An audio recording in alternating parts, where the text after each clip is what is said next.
Hello everyone. Welcome back to another Magic the Gathering video commander review for the Mirage set, and today we are talking about Rashida Rashida Scalebane. And Rashida is a legendary human soldier that costs 3 and 2 white mana. It's a 3/4, and it has one ability. Very specific ability. Destroy target attacking or blocking dragon. It can't be regenerated. You gain life equal to its power. This is kind of falling along the lines of Hivis that we've talked about in a previous video. The upside to Rashida Scalebane is, I think, Rashida Scalebane is a much easier build than Hivis is, because you don't have to rely specifically on your opponents having dragons and stealing them. We're going to use Rashida as an aristocrat commander, which we'll talk about in a second. No card rulings for Rashida. One of the cards that I thought best synergized with Rashida is Tatsumasa the Dragon's Fane. Legendary equipment.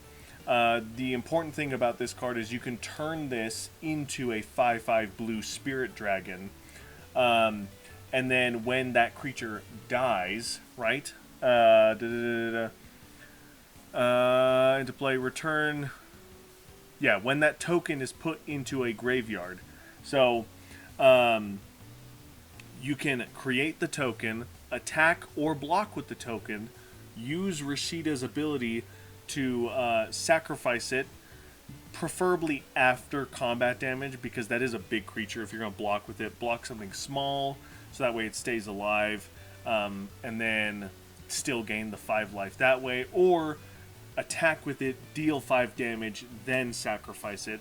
That would be the biggest thing about using Rashida in this way, is don't wait, or make sure to wait for after the damage step, because if you don't do it after the damage step, if you do it before the damage step, then there's a chance your opponents are still going to have creatures left over, and we don't want that. Or you're not going to be able to deal that combat damage before the damage step. So wait till after damage and do it during the end of combat to get that life when it's attacking or blocking. Alright, the deck that I have Rashida in is a mono white equipment deck. Very strong, very popular archetype in this color, and because it's mono white, there's a lot of ways to get equipment out, so I can get Tatsumasa out and have this crazy combat synergy going where I can gain life and be dealing damage in some way, sense or form. And it's a cool equipment, so I can still use it too. Of course, if you wanted, the most popular way to play this commander on EDH Rec is with dragons. Now, unlike Hivis, this can use your dragons more effectively. You can attack your opponent with your Ancient Gold Dragon, create an army of tokens that you can utilize and sacrifice for little bits of life gain here and there. You can attack and deal 7 damage to your opponent with Ancient Gold Dragon and then gain a bunch of life from it. You can enchant your dragons with Gift of Immortality and then just sacrifice them over and over and over and over again.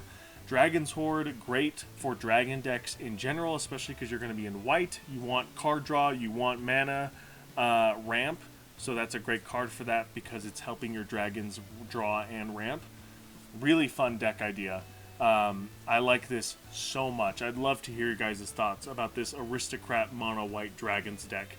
And there's a lot of dragons in white that do things when they die too, so you can just do these crazy synergies. I love it.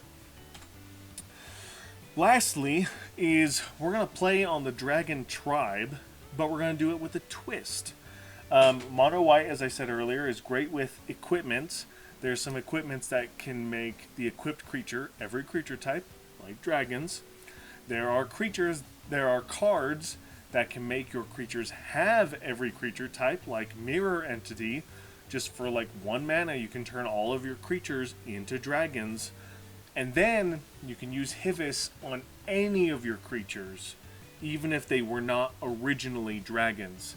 So things like Cavalier of Dawn, you can play it, get its ETB effect, turn it into a dragon, destroy it when it attacks or blocks, get the death trigger, and then have a way to reanimate it, which you're in white. Very easy, very powerful, very popular to do in this color.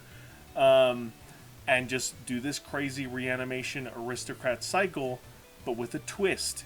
Instead of doing just dragons, you're going to have some changelings, some shapeshifters, and then you're going to have these powerful cards with ETB triggers, death triggers, and you're going to take advantage of that and build a crazy value engine that's going to overrun your opponent's boards. So I like this deck idea, but it is going to be harder to do than just a normal dragon deck. And that is going to do it for Rashida Scalebane. Healing dragons, mostly because the other thing you can do with this commander is like a life gain deck, but with a dragon, like with dragons doing the life gain. That would be really cool to see. And then the biggest thing is, if you're going to be playing commander, everyone's going to have some sort of graveyard hate. Is a very important thing to have in your decks. So be prepared to fight against graveyard hate, have some protections. Again, I always say have protections, especially against graveyard hate, because you are a Graveyard Matters deck. So have fun with the graveyard, sacrifice your dragons, get them back into play, be a terror and a menace on the board, and thank you guys so much for watching. Let me know in the comments below if there's anything I missed, if there's any cool dragons or deck ideas that I did not talk about in this video. And as always, I'll see you in the next one.